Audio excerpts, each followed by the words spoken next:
Zimbabwe, sebuah negara di Afrika Selatan dengan populasi sekitar 16 juta jiwa, telah menjadi salah satu contoh paling ekstrim dari kegagalan ekonomi akibat hyperinflasi dalam sejarah modern. Hyperinflasi ini terjadi terutama pada akhir dekade 2000-an, di mana mata uang nasionalnya, dolar Zimbabwe, kehilangan nilai secara dramatis hingga hampir tidak bernilai sama sekali. Untuk memahami fenomena ini, mari kita mulai dengan pengertian dasar tentang inflasi. Inflasi adalah peningkatan umum harga barang dan jasa dalam suatu ekonomi yang biasanya diukur dalam persentase per tahun.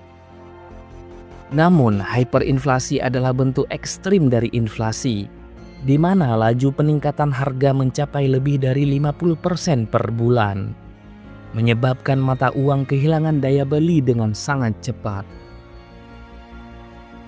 Latar belakang ekonomi Zimbabwe sebelum hyperinflasi sebenarnya cukup menjanjikan.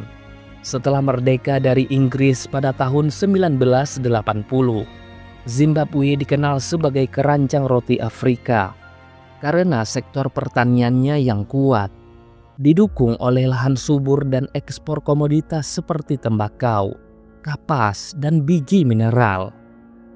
Namun, mulai akhir tahun 1990-an, negara ini mulai menghadapi tantangan serius. Pemerintah di bawah Presiden Robert Mugabe terlibat dalam perang di Republik Demokratik Kongo yang menghabiskan banyak anggaran negara. Selain itu, reformasi tanah yang kontroversial pada tahun 2000, di mana pemerintah menyita lahan pertanian milik petani kulit putih dan mendistribusikannya kepada penduduk asli tanpa kompensasi yang memadai, menyebabkan produksi pertanian anjlok hingga 60%. Hal ini tidak hanya mengurangi ekspor, tetapi juga memicu kekurangan pangan domestik yang memperburuk ketergantungan pada impor. Penyebab utama hyperinflasi di Zimbabwe adalah pencetakan mata uang secara berlebihan oleh bank sentral untuk membiayai defisit anggaran pemerintah. Ketika pendapatan dari pajak dan ekspor menurun drastis, pemerintah Mugabe memilih untuk mencetak lebih banyak uang daripada mengurangi pengeluaran atau mencari bantuan internasional. Ini menciptakan lingkaran setan. Semakin banyak uang yang beredar, semakin rendah nilai mata uang tersebut, yang memaksa pemerintah mencetak lebih banyak lagi untuk membayar tagihan. Selain itu, sanksi ekonomi dari Barat, termasuk Uni Eropa dan Amerika Serikat, akibat pelanggaran hak asasi manusia dan pemilu yang dipertanyakan, membatasi akses Zimbabwe ke pinjaman internasional.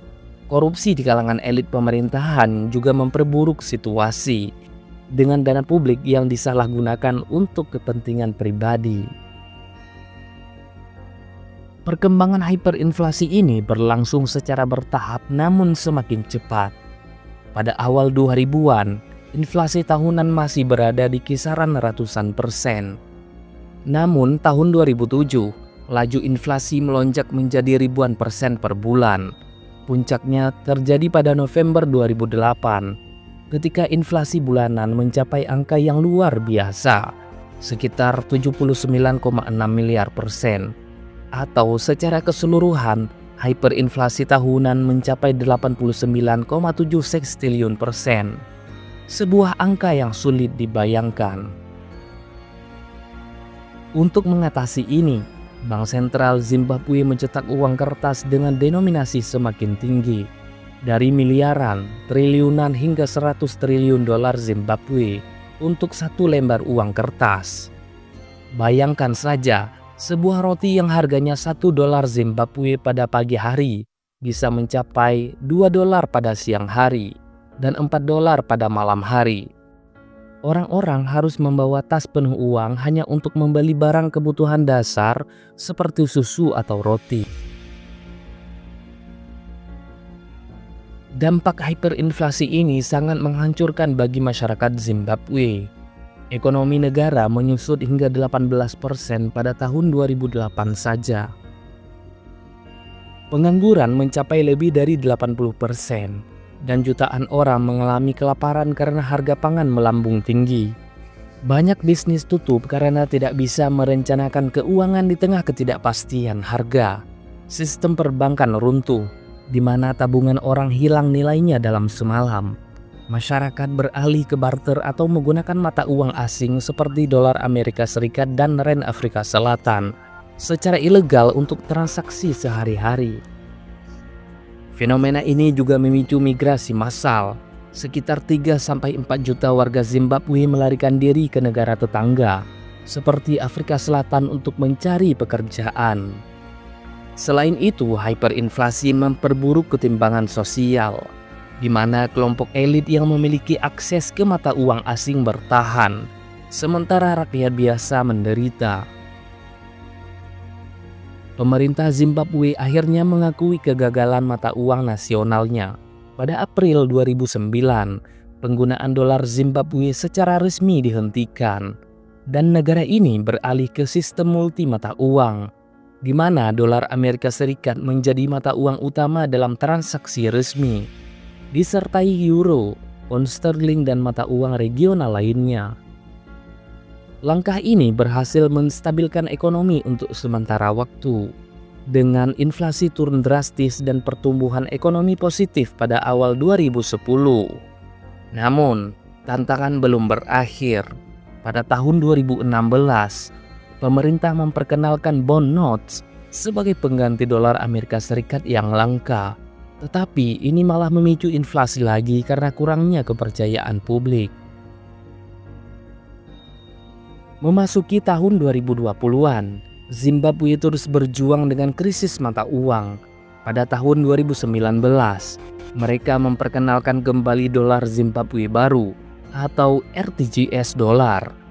Tetapi inflasi tetap tinggi, mencapai ratusan persen pada tahun 2020 akibat pandemi COVID-19 dan kekeringan.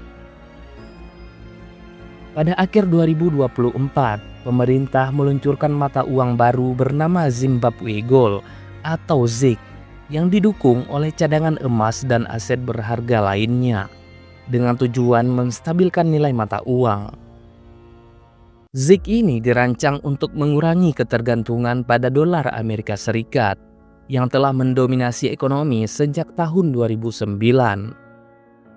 Namun, adopsi ZiG masih terbatas dan banyak transaksi tetap menggunakan dolar Amerika Serikat karena kepercayaan publik yang rendah terhadap mata uang lokal. Pada tahun 2025, situasi ekonomi Zimbabwe menunjukkan tanda-tanda pemulihan, tetapi masih rapuh. Menurut proyeksi, pertumbuhan ekonomi diperkirakan mencapai 6% pada tahun ini, didukung oleh musim panen yang baik, harga emas yang tinggi, dan inflow remitansi dari diaspora. Namun, inflasi tetap menjadi masalah. Pada Januari 2025, inflasi naik tajam baik dolar Amerika Serikat maupun mata uang lokal, terutama dipicu oleh kenaikan harga makanan dan perumahan.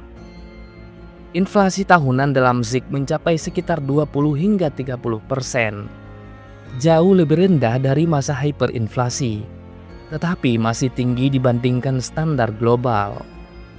Pemerintah terus menghadapi tantangan seperti utang luar negeri yang mencapai miliaran dolar, korupsi yang endemik, dan sanksi internasional yang belum sepenuhnya dicabut. Dari pengalaman Zimbabwe, kita bisa mengambil pelajaran penting tentang pentingnya kebijakan moneter yang bijaksana. Pencetakan uang berlebih tanpa dukungan produksi nyata selalu berujung pada bencana. Selain itu, reformasi struktural seperti diversifikasi ekonomi, pengendalian korupsi, dan hubungan internasional yang baik sangat krusial untuk mencegah krisis serupa. Meskipun Zimbabwe telah bangkit dari abu hyperinflasi, perjalanan menuju stabilitas penuh masih panjang. Negara ini bergantung pada sektor pertanian, terutama emas dan litium, untuk mendorong pertumbuhan, sambil berupaya membangun kepercayaan terhadap mata uangnya sendiri. Akhirnya, Zimbabwe mengajarkan kita bahwa pemulihan ekonomi memerlukan komitmen jangka panjang. Meskipun mata uang lamanya telah hilang nilai total, negara ini terus beradaptasi, menggunakan campuran mata uang asing dan inovasi baru seperti ZiG untuk bertahan. Ini adalah cerita tentang ketahanan, tapi juga peringatan bagi negara lain agar menghindari kesalahan yang sama.